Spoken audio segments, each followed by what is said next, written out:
Okay, as a result of the Crusades, trade increases during the Middle Ages and afterwards, during the Renaissance.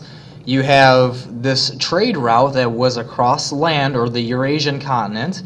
And so if I wanted to trade, if I'm in Europe and I wanted to trade with China, I would have to go by land. So it would stop along caravans all the way across the Middle East, into Central Asia, crossing all the way across land into China. So a really long process and a lot of stopping along the way at different cities until your goods would go from one place to another. So these are our trade routes. So here I am in modern day Turkey, and I would cross into modern day Greece or Europe. So silk and spices, move this here, okay, would stop with Muslim traders coming from Asia.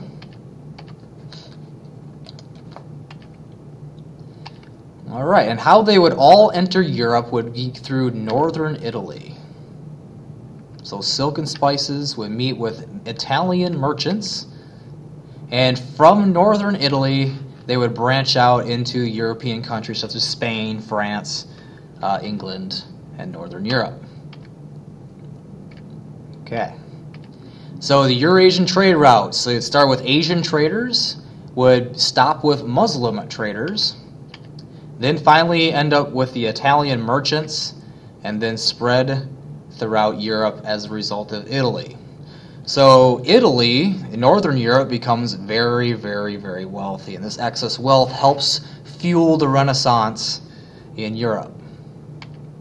Okay, what happens to price of goods every time they change hands? So every time a good goes through someone else's hands, you have an increase in price. So the price goes up. Okay, therefore, who becomes the really wealthy from Eurasian trade routes? Italian merchants. And you even see that today when you go and buy products at certain stores. Sometimes you could buy things at wholesale or cheaper because you don't have to go through a middleman. You buy things at certain stores. The price goes up because they are the middleman. All right, so these trade routes are increased throughout Europe. All right, so we're going to take a look at why European nations wanted to discover new trade routes to Asia and their early explorations. So what is a monopoly? Anybody play Monopoly before? Okay, what is a monopoly? Are they good for consumers? Why or why not? All right, a monopoly is an exclusive control by one group of production or sale of goods and services. In most cases, monopolies are bad for consumers since they eliminate competition and drive up prices. So for an example, if there was only one cell phone company in the entire state of Illinois and you had to go with them, let's say it would be Verizon, you had to pay whatever price they offer, and if you don't pay it, you don't have that service. So competition helps eliminate monopoly and drive down prices because usually people want the cheaper good with the better service. So it helps your service and it also helps prices. But a monopoly, it stops that because they're the only business in town. So here's your middleman. This person is hungry.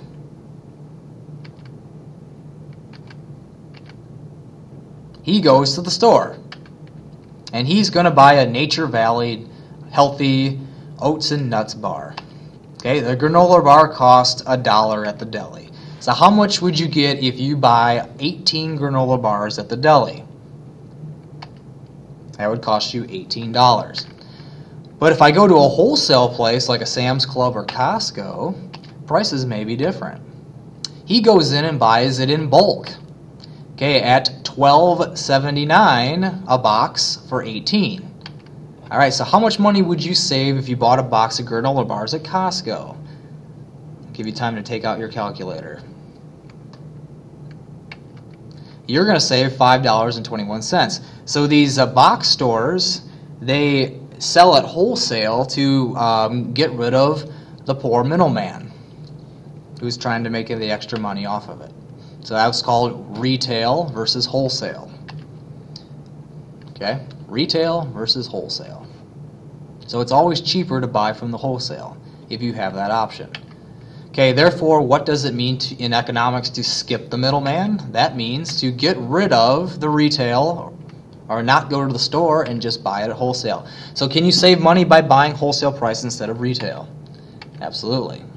So I'm going to go ahead and skip the middleman and head to Costco and save money. All right. So here is your middleman, were the Italian merchants in northern Italy, and they were the middlemen because everything that was traded with Asia came in and stopped in cities in northern Italy like Venice, and they became very wealthy, and the rest of Europe had to pay these middlemen. So is there a way to trade with Asia without having to go through the middleman? All right.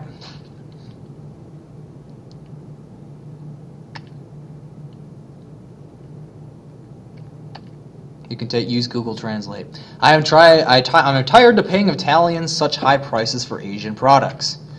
This person says, me too. All right, so Europeans were tired of paying the Italian high prices for Asian products. So what did they do about it?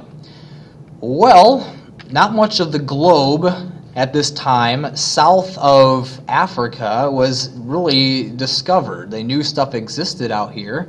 But they didn't adventure out to find out what was south in Africa, and they definitely didn't know what was west here in the Americas. Some early explorers decided to try to sail around Africa and how far it would go to try to get to India by skipping the middleman. Okay, Europeans began skipping the middleman, sailing directly to Asia to buy their products at a lower price. So the Portuguese were the first real nation to start these explorations. Henry the Navigator started a school in Portugal for sailors and captains and map makers. And this all here in southern Africa at the time was unknown.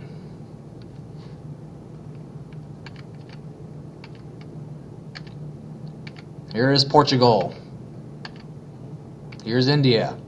So let's go ahead and sail around Africa. So in 1487, Bartholomew Dias reached the southern tip of Africa. First European to reach the southern tip of Africa. Right here, what is now modern-day South Africa.